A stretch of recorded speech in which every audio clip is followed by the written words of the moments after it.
आज आपण एक हरिभक्त परायण व्यक्तीची आठवण करतोय, ज्यांच्या मनात प्रेम होतं, डोळ्यात माया होती आणि आयुष्यभर ज्यांनी फक्त देणं शिकवलं. होय, मी बोलतोय आपल्या दराडे बाबांबद्दल.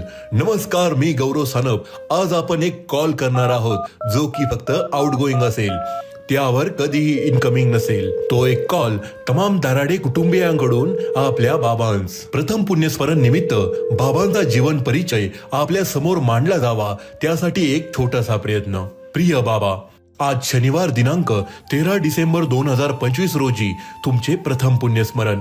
बाबांबद्दल थोडक्यात बोलायचे झाल्यास, हरिभक्त परायण पांडुरंग बाबांचा जन्म 15 मे 1935 या दिवशी सीताबाई व शिवराम बाबा या आई वडिलांच्या पोटी झाला. बाबा 3 वर्षाचे असताना आई स्वर्गवासी झाल्या.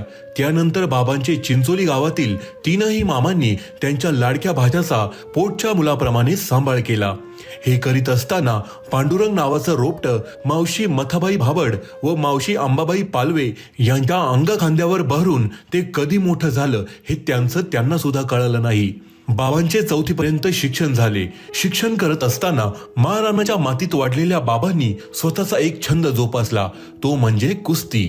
पंचक्रोशीतील आजूबाजूच्या गावांमध्ये यात्रेनिमित्त भरणाऱ्या कुस्तींच्या दंगलीमध्ये भाग घ्यायचा व तेथील मिळणाऱ्या बक्षिसाचं कौतुक आपल्या मामांना व मावशींना सांगायचं. याचं एक वेगळंच समाधान त्यांच्या चेहऱ्यावरती असायचं.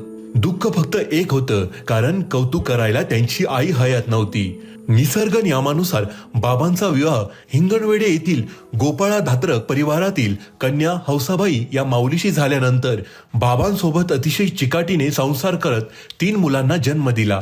घरामध्ये उत्तम गृहिणीची व शेतीची जबाबदारी स्वीकारून वेळप्रसंगी गावात प्रथमच स्वतःची लाईटीवर चालणारी पिठाची गिरणी व किराणा दुकान चालवून कुटुंबाच्या विकासाला हातभार लावला. तरुण वयात बाबांचा संपर्क पाटोळे गावचे कीर्तनकार हरिभक्त परायण पांडुरंग महाराज पाटोळकर यांच्याशी आल्याने एका पांडुरंगाने दुसऱ्या पांडुरंगाला तुळशीची माळ घालून शिष्य करून घेतले. सुरुवातीपासून ते जीवनाच्या शेवटच्या क्षणापर्यंत रोज सकाळी ज्ञानेश्वरी व हरिपाठ वाचन नित्यनेमाने करीत असत. वारकरी संप्रदायाला आपले जीवन समर्पित करणाऱ्या बाबांचा स्वभाव बघून हाच पुतण्या व सून आपला शेवटपर्यंत सांभाळ करू शकते या विश्वासाने बाबांचे चुलते व चुलती गंगूबाई व गणूजी दराडे यांनी कायदेशीररित्या पांडुरंग बाबांना दत्तक घेतले व दत्तक जात असताना पांडुरंग बाबांनी वडिलोपार्जित जमिनीत स्वतःचा हिस्सा न घेता दोन्ही भाऊ बाबूराव व सखाराम दराडे यांना दिला व पांडुरंग बाबांना ज्या चुलता व चुलतीने दत्तक घेतले त्यांचे 3ही मुलींचे विवाह करून शेवटपर्यंत सांभाळ केला. बाबांनी कुटुंबाच्या उदरनिर्वाहाकरिता इंडिया सिक्युरिटी प्रेसची नोकरी स्वीकारून चिंचोली ते नाशिक रोड असा सायकल प्रवास करत 38 वर्ष नोकरी केली. ती करत असताना प्रेसमध्येही वारकरी संप्रदायाचे मित्रपरिवार जमून हरिपाठ चालू केला. यामध्ये चिंचोली गावातील त्यांच्या मित्रपरिवाराचे सहकार्य लाभले. नोकरी करत असताना आपल्या गावातील काही मुलांना योग्य ते मार्गदर्शन करून प्रेसमध्ये त्यांना कायमस्वरूपी रोजगाराची संधी निर्माण करून दिली. त्यापैकी उदाहरणार्थ माधव बाबूराव सानप बाबांचा मामे भाऊ, अशोक विठ्ठल भाबड बाबांच्या मावस भावाचा मुलगा. मुलांच्या पुढील शिक्षणाकरिता नेहरू नगर येथील प्रेस वसाहत येथे काही दिवस मुलांना घेऊन राहिले. सुखाचा संसार बहरत असताना नियतीने बाबांपुढे एक वेगळाच खेळ खेळून आयुष्याच्या प्रवासात त्यांच्या पत्नी हौसाबाई यांना कॅन्सर अशा दुर्धर आजाराला सामोरे जाऊन त्यांना 9 ऑगस्ट 1989 रोजी देवाज्ञा झाली. नंतर बाबांचे उर्वरित आयुष्य शिल्लक असताना मुलांची शिक्षण व विवाह बाकी असल्यामुळे मुलांच्या भवितव्यासाठी व स्वतःचं हक्काचं बाई माणूस घरात असणं किती महत्वाचं असतं हे ओळखायला त्यांना वेळ लागला नाही. त्यानंतर सर्वांच्या सहमतीने बाबांनी दुसरा घरोबा केला. श्रीमती मंदाबाई काकड, माहेर मनमाड. अतिशय सुशील व धार्मिक असे हे व्यक्तिमत्व पांडुरंग बाबांच्या पाठीमागे ठामपणे उभे राहिलं. माझ्या पदरात आलेली ही 3ही अपत्य माझीच आहे हे त्यांना व ही पण आमचीच आई आहे हे मुलांना समजून घ्यायला वेळ लागला नाही.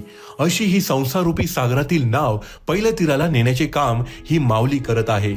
यावेळेस अशा प्रसंगी एक जन्म देणारी आई म्हणजे आमची जन्मभूमी व आमचा सांभाळ करणारी आई म्हणजे आमची कर्मभूमी असा उल्लेख करणे योग्य वाटते.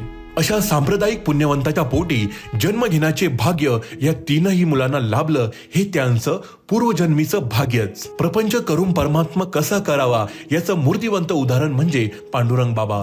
बाबांना 2 मुलं 1 मुलगी. पहिला मुलगा श्री संजय उपायुक्त पदावर सेवानिवृत्त मनपा मुंबई व सून अरुंधती ब्रांच मॅनेजर मनपा बँक. संजय यांच्या 2 मुली पूजा बी इलेक्ट्रॉनिक्स MBA मार्केटिंग स्थायिक अमेरिकेत व जान्हवी बॅचलर ऑफ आर्किटेक्चर मुंबईत स्थायिक आहेत. बाबांची मुलगी सौ अलका व जावई हरिभाऊ रघुनाथ चकोर सेवानिवृत्त कार्यकारी अभियंता. बाबांचा दुसरा मुलगा श्री ज्ञानेश्वर सध्या नाशिक महानगरपालिकेत कार्यरत आहेत व सून शीतल. ज्ञानेश्वर यांची मुलं संस्कृती, समृद्धी व समर्थ हे सध्या शिक्षण घेत आहेत. कुटुंबाची नाळ वारकरी संप्रदायाशी जोडलेली असल्यामुळे गावातील दरवर्षी येणारा वारकरी सप्ताहामध्ये आयोजनापासून ते सांगता होईपर्यंत पांडुरंग बाबांचा सहभाग असायचा. आजही तोच वारसा पुढे बाबांच्या आशीर्वादाने व गावातील सप्ताह कमिटीच्या सहकार्याने बाबांच्या कुटुंबियांनी सुरू ठेवला आहे. बाबांना शिक्षणाचे महत्व माहीत असल्यामुळे चिंचोली गावातील VN नाईक शिक्षण संस्थेच्या इमारतीच्या पायाभरणीपासून ते इमारत पूर्ण होईपर्यंत बारकाईने लक्ष देऊन पाणी मारण्यापर्यंतचे काम त्यांनी स्वतः केले. ते करत असताना त्यांना गावातील श्री नारायण सानप, कैलासवासी परसराम आव्हाड, श्री शांताराम गायकवाड यांची मोलाची साथ लाभली. वेळ प्रसंगी बाबांनी मोठे आर्थिक योगदान देऊन इमारतीचे काम पूर्ण करून घेतले. आज या शैक्षणिक संस्थेत या पंचक्रोशीतील मुलं 5वी ते 10वी पर्यंत शिक्षण घेत आहेत. तसेच बाबांनी गावातील ग्रामदैवत मारुती मंदिराच्या कामासाठी श्री संजूभाऊ सानप व श्री राजूभाऊ नवळे यांना मार्गदर्शन करून स्वतः आर्थिक योगदान देऊन अतिशय उत्कृष्ट मंदिर उभारणीचे काम पूर्ण करून घेतले. तसेच वेळ प्रसंगी गावातील ज्ञानेश्वर भजनी मंडळासाठी लागणारे साहित्य देणगी रूपात देण्याचे कामही त्यांनी केले. या सर्व जीवन प्रवासात बाबांना मार्गदर्शन लाभले ते म्हणजे आदरणीय कैलासवासी तुकारामजी दिघोळे साहेब. निरोगी व सात्विक जीवन जगणाऱ्या बाबांच्या बाबतीत नियतीने वेगळाच खेळ खेळायला सुरुवात केली आणि बाबांना हृदयविकाराचा पहिला झटका 18 ऑगस्ट 2019 मध्ये आल्यामुळे बाबांचा जास्तीत जास्त कालावधी आरोग्य उपचाराकरिता अशोका हॉस्पिटल असा जीवन प्रवास सुरू झाला. या प्रवासात त्यांना धन्वंतरीच्या रूपाने doctor Karade, doctor Deepak Avhad, doctor Ashutosh Sahu sir, doctor Aghor sir यांची मोलाची साथ लाभली. अशातच नियतीने तुम्हाला आमच्यापासून 24 डिसेंबर 2024 रोजी संध्याकाळी 5:30 वाजता अशोका हॉस्पिटल येथून आमच्यापासून हिरावून नेले. आजच्या या प्रसंगी आम्ही आपणास ग्वाही देतो की तुम्ही आमच्यावर केलेले संस्कार आम्ही कधीही विसरणार नाही. तुमचा वारसा आम्ही सदैव पुढे चालू ठेवू. हीच आजच्या दिवशी तुम्हाला खरी आदरांजली ठरेल. सदैव आठवणीत बाबा. माझ्या पाठी देव